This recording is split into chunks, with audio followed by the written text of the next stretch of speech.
Imagine करो कि आप फ्यूचर के एक शहर में खड़े हो, ड्रोन ऊपर उड़ रहे हैं, एआई दुनिया बदल रहा है और चारों तरफ रोबोट्स ही रोबोट्स हैं। ये सोचना आसान है कि हर नई चीज एकदम नई है, बट क्या होगा अगर मैं आपको बताऊं कि कुछ सबसे ground breaking modern solutions actually हजारों साल पहले खोजे गए थे, राइट यहां एंशिएंट इंडिया में। चलो इंडिया के पास्ट के कुछ माइंड ब्लोइंग इनोवेशंस पर से पर्दा हटाते हैं जो शायद हमारे फ्यूचर को शेप कर सकते हैं। Ready? Let's dive in. First up, numbers, computers, AI या फिर आपका बैंक अकाउंट भी जीरो के बिना नहीं हो सकता। बट क्या आपको पता था कि जीरो का कंसेप्ट इंडिया में डेवलप हुआ था वे बैक 5th सेंचुरी में? आर्यभट्टा और ब्रह्मगुप्ता ने सिर्फ एक नंबर इन्वेंट नहीं किया, उन्होंने सोचने का एक पूरा नया तरीका बनाया। जीरो और बाइनरी लॉजिक जिससे वो इंस्पायर हुआ आज हर डिजिटल चीज का फाउंडेशन है, आपके स्मार्टफोन से लेकर मार्स रोवर तक। बट ये सिर्फ मैथ्स ही नहीं था। इंडियन फिलोसोफर्स कंप्यूटर से बहुत पहले दुनिया के पहले लॉजिक इंजिन्स बना रहे थे।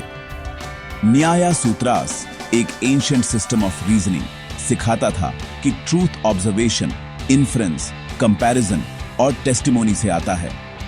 Sound familiar? ये ऑलमोस्ट एग्जैक्टली वैसा ही है जैसे मॉडर्न डेटा साइंस और मशीन लर्निंग काम करते हैं। आप डेटा गैदर करते हो, मॉडल्स बनाते हो, उन्हें टेस्ट करते हो और एविडेंस ढूंढते हो। इंडिया के एंशिएंट थिंकर्स ने बेसिकली एल्गोरिथमिक माइंडसेट इन्वेंट किया, पहली सर्किट बोर्ड के इमेजिन होने से सदियों पहले। अब लैंग्वेज की बात करते हैं। संस्कृत सिर्फ सुनने में ब्यूटीफुल नहीं है, ये सबसे लॉजिकल लैंग्वेजेस में से एक है जो कभी बनी है। पनीनी का ग्रामर जो 2500 साल पहले लिखा गया था, 4000 से ज्यादा रूल्स बताता है, ऑलमोस्ट इंसानों के लिए एक प्रोग्रामिंग लैंग्वेज की तरह। नासा के रिसर्चर्स ने इसे एआई के लिए एक पॉसिबल मॉडल के रूप में स्टडी किया है, क्योंकि संस्कृत में हर वर्ड और सेंटेंस प्रिसाइज मैथमेटिकल रूल्स को फॉलो करता है। Just imagine future AI systems जो संस्कृत की तरह ही क्लियरली सोचते हैं, कोई कंफ्यूजन नहीं, कोई एम्बिग्युइटी नहीं। एंशिएंट इंडिया ने सस्टेनेबल सिटीज में भी पायोनियर किया, इको फ्रेंडली बज़वर्ड बनने से बहुत पहले। इंडस वैली के शहर मोहेंजोदारो और हरप्पा में कॉम्प्लेक्स ड्रेनेज सिस्टम्स थे, एडवांस्ड वाटर मैनेजमेंट था और हाउसेज ऐसे डिजाइन किए गए थे कि बिना एयरकॉन के भी कूल रहे। सब कुछ नेचर के साथ मिलकर काम करने के लिए बनाया गया था, न कि उसके खिलाफ। उनका वेस्ट मैनेजमेंट कई मॉडर्न सिटीज को शर्मिंदा कर देगा। जबकि हम आज सस्टेनेबल सॉल्यूशंस के लिए स्क्रैम्बल कर रहे हैं, ब्लूप्रिंट हजारों साल पहले ही बन चुका था। और साइंस और मेडिसिन की तो बात ही मत करो। सुश्रुता संहिता 300 से ज्यादा सर्जिकल टूल्स और डिटेल्ड प्रोसीजर्स का वर्णन करता है, जिसमें प्लास्टिक सर्जरी और कैटरेक्ट ऑपरेशंस भी शामिल हैं।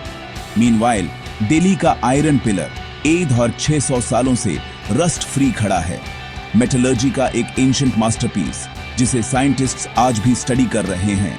कुछ तो यह भी सोचते हैं कि इसके कंस्ट्रक्शन में नैनो टेक्नोलॉजी के शुरुआती ट्रेसेस हैं। तो यहां बिगेस्ट लेसन क्या है? हमारे एंसेस्टर्स सिर्फ बड़े सपने नहीं देख रहे थे, वे युगों के लिए निर्माण कर रहे थे। अगर हम कल की प्रॉब्लम्स को सॉल्व करना चाहते हैं तो शायद अब समय आ गया है कि हम आगे देखने के साथ साथ पीछे भी देखें।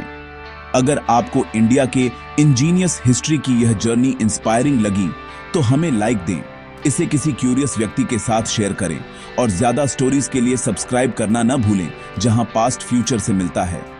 समटाइम्स फ्यूचर को समझना पास्ट की जीनियस को रीडिस्कवर करना होता है। Cheers for watching.